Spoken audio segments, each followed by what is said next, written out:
We're back, Wall Street Sports on YouTube. Hope everyone had a relaxing and, more importantly, fun Memorial Day weekend. I, for one, had a great time. Spent my extended weekend on the East Coast. Shout out North Wildwood, New Jersey, Dewey Beach, Delaware.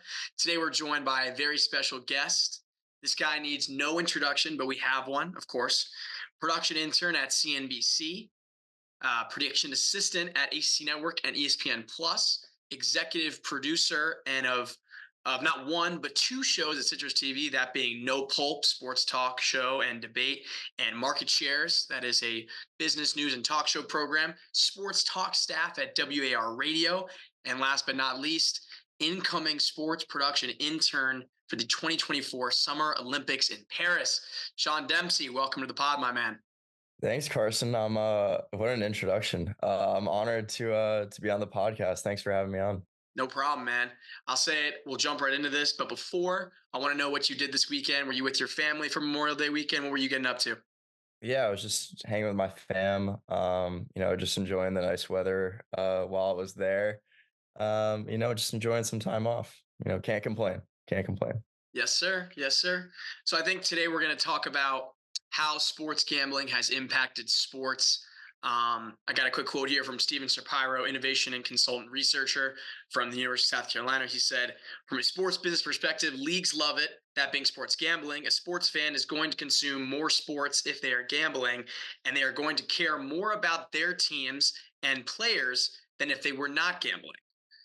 Coincidence? Maybe not, maybe so. NFL had its best revenue season in 2023, surpassing $20 billion. That's a steady increase year over year. And over the past decade, since Adam Silver took over the NBA has doubled, more than doubled rather, its annual revenue from less than $5 billion to more than $12 billion. What do you have to say about that? Yeah, I think it's really interesting just how the industry has grown as a whole, specifically over the last 5 years or so. I mean, we've seen people, do fancy football leagues and fancy basketball leagues, but now it seems like it's pretty common for people to do daily fantasy with football and basketball. So say you're a fan of the Giants like myself, but you have your fantasy team, but then you also have your daily fantasy team. So you're paying attention to every single game, and not only does that help the NFL, it helps NFL Red Zone, networks like that. And it's just really interesting to see, in 10 years ago, that was not a thing. And now it seems like everyone's doing it, paying attention to, the wide receiver three, like on the Bengals, that people probably don't even know who he is or like where he went to college. So, yeah. It kind of seems like everyone is trying to be that destination for sports, and they're only growing with the massive exponential increase of sports gambling. One of the larger partnerships is with DraftKings. That's the Chicago Cubs. That valuation is at $100 million, according to Sports Illustrated. And actually, in our graphic in the show, obviously, U.S. sports betting revenue has exploded from $11 billion in revenue in 2023, a 45% increase in 2022. But I love that you bring up some of the TV stuff, because obviously last year we saw ESPN and Penn Entertainment join together in their partnership worth, I believe it's upwards of $1.5 billion. But it seems like so much television programming is now being allocated to sports betting in the United States. Yeah, I mean, ESPN Bet is one of the most watched programs on ESPN now, which is crazy because 10 years ago it was frowned upon to talk about betting on a sports network or in a live broadcast, and now I tune into it every now and then, and it's on at like 4 or 5 o'clock, which is like prime time. So it's interesting to see how ESPN has kind of shifted from the typical, sports center, network that we grew up on to now trying to shift to the youth of, sports betting and getting all these analysts on. And now, Stephen A. Smith and some of these, big time personalities are getting in on it as well. So I mean, it not only helps the NFL and the NBA, but also just ESPN as a whole, because people aren't going to be watching, YouTube videos and things like that on betting. They're going to be watching ESPN instead. It's so funny because I feel like the mindset around sports gambling has changed so much in the last decade. I feel like 10 years ago, the conversation would have been stay as far away from gambling. And now it seems like everyone's trying to get with it. I read an article for the Front Office Sports the other day that NBA Commissioner Adam Silver was very pushy on Congress trying to create a framework to have states legalize sports gambling.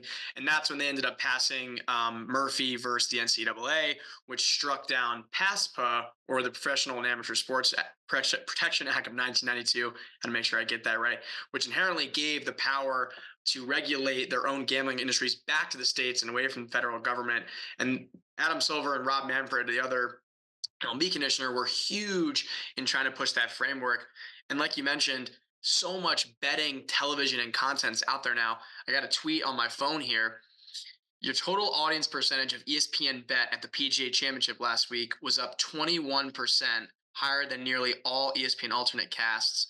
Round one and two viewership peaked at 323,000 viewers. Or sorry, rather, that was the Wow. average viewership, but so much programming is being committed to that. Even like Stanford Steve does bad beats with probably the most popular sports talk television show, Sports Center with SVP, and he has his own segment. And now there's even like positions for this on television, sports betting analysts. It's Yeah. ridiculous. It's crazy. Yeah, I mean, it makes sense why the commissioners would push for, that regulation because obviously it helps them, but it's interesting to see, that now it's state by state basis, and it kind of seems like over every 2 or 3 months, it's like, oh, another state is legal, whether it's online with DraftKings and FanDuel or whether you have to go in person. It's super interesting to see how all these new shows are popping up, and like you mentioned before, you're saying that like everyone wanted to stay away from it, and now it's just like everyone's trying to get in on it. It's just like this huge like rise in. I honestly don't see the ceiling for it, really. I mean, it's going to be in every single sport, international and in the United States, and even in like golf, for example, which isn't necessarily the highest viewed sport like in the United States. And now you're looking at all these big tournaments, and everyone's just trying to get action in on it. So you mentioned that you don't know where the ceiling is. If you had a guess, what do you believe would be the next step? Because it seems like just recently, we talked about earlier in the podcast, ESPN Bet partnering with Penn and sports leagues like the NFL, MLB, and NBA partnering with like a FanDuel or a DraftKings. What do you believe might be the next step, if any, in the this partnership between sports and sports gambling and Yeah, the no, that's a good intersection of question. television?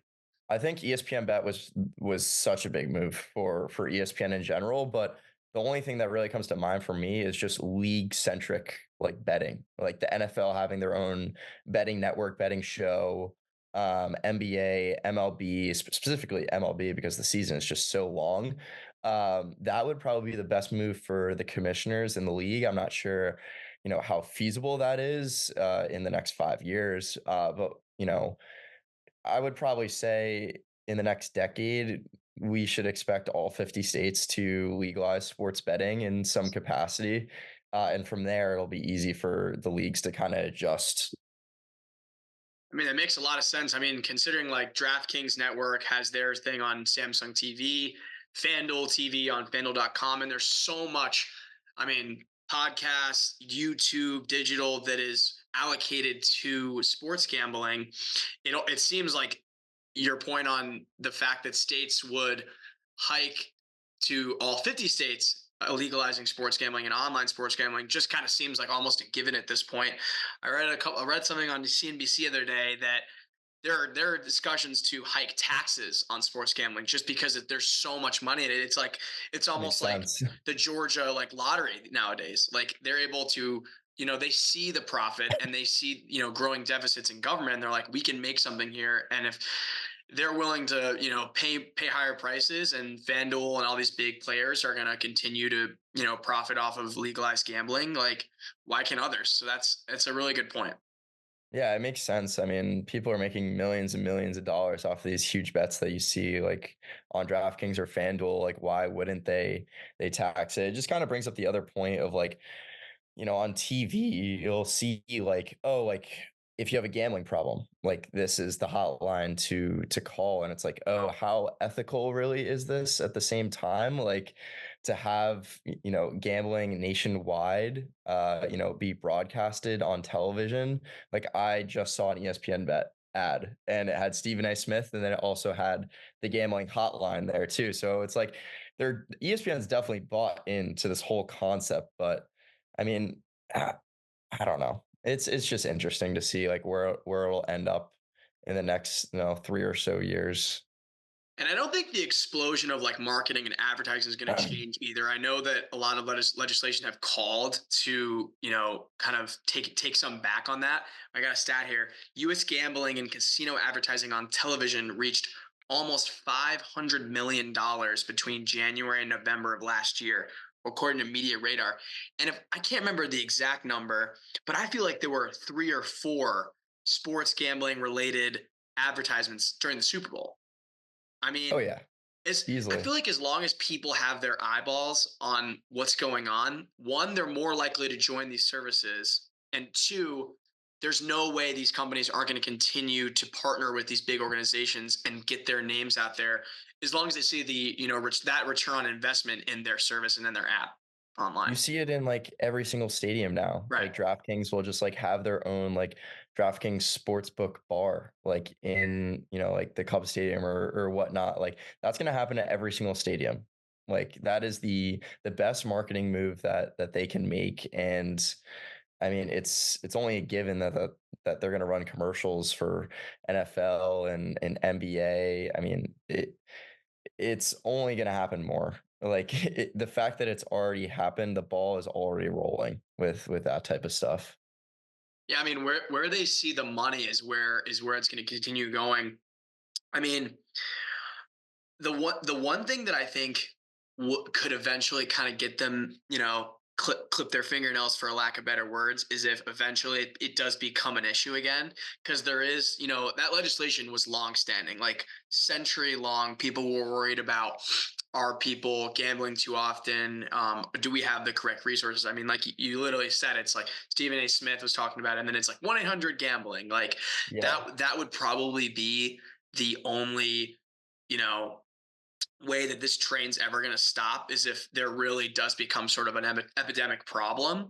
But I feel Mhm. like right now there's so many resources in place, and it's so funny because one of my friends was actually talking about starting a startup on like safe, affordable gambling, and I was like, dude, that sounds like genius. But I feel like we're only like fueling the fire at this point.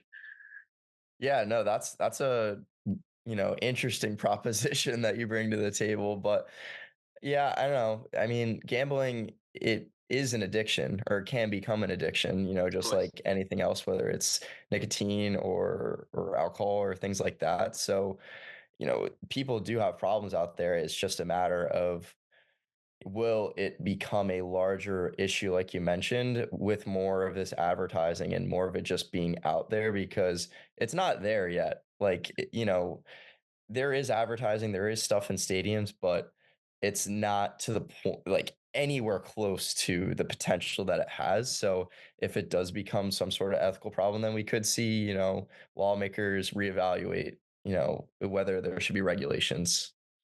Sean, like, do you think that, like, I know you like to sports gamble a little bit, or at least dabble in it. I wouldn't say you're Yeah. like an avid sports gambler, but I mean, if you were thinking about someone that's like the demographic that's Vandal's looking for, they're trying to get people to jump on their service.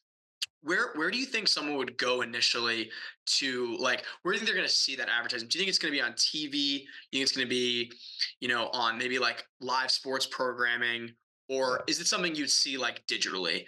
Like, Yeah. where do you think the average person is going to be like, oh wait, like almost like what is it, like the bet like $5 you get 150 if you win, like Yeah, on yeah, like yeah, like, Twitter, the bonus like, bet, like, sign up, yeah. yeah, like there's so much Um, product placement. Where do you think people are seeing this and being like, I'm going to jump on their service? I think it really depends on, like, the target market, so I would say, people from the ages of 18 to 25, 26. It's gonna be Instagram, it's gonna be TikTok, maybe occasionally on, like, television, but definitely social media heavy, and that specifically for that age group is, like, the bonus bet sign on, like, college kids who have no money are going to pay $5 to sign up to get $100 to go bet, but that's how they get you hooked is, like, once you run out of that $100, it's like, "Oh, like, I wanna bet on this game tonight, and I can." So, like, they're just gonna do that. I would say for the older demographic of, like, I don't know, 35 to 50, it's definitely, like, cable television or streaming services, or even during like live broadcasts, I've heard like over under totals like mentioned before, or like a player's total, like that type of stuff is definitely important to an older demographic, not necessarily like people our age, but I mean it's definitely working regardless for FanDuel and DraftKings. And I'll ask you this. So I know like you are the executive producer of No Pulp. You've done a lot of long programming, 30 minutes plus, even close to an hour, I believe. Have you ever thought of considering putting some sort of like betting programming into your show? I know that Citrus TV has its own sports betting show, but I know that it's in growing popularity. I wouldn't assume that thought has not at least crossed your mind. Yeah, I mean, those type of like statistics, like over under win totals are totally talked about like on No Pulp. I mean, even when we did our NFL draft show, just like projected to go where and like the odds shifting like days before the draft, like that stuff is super important because to be quite frank, like Vegas is right like 90% of the time when it comes to that type of stuff. Because some of the talent isn't 18, like we can't always do it, Right. but I think we had Steven Sklar on for a March Madness like special, and he was like talking about like like certain teams being favorited or different seed lines being more successful in the tournament in like value of like different teams that he sees going far. So it's definitely interesting to try and implement that more, especially in like a sports talk basis. Totally. Totally. Well, Sean, I appreciate all your insights, man. This has been so cool. Like, I know that you have definitely have the cross section of interest between sports and business. So I was really glad we're able to get you on. For Yeah. everyone listening, again, Wall Street Sports Podcast on YouTube. That's under my name, Carson Fowler. I'm your host. Looking back to you guys next week. Have a great weekend. Thanks.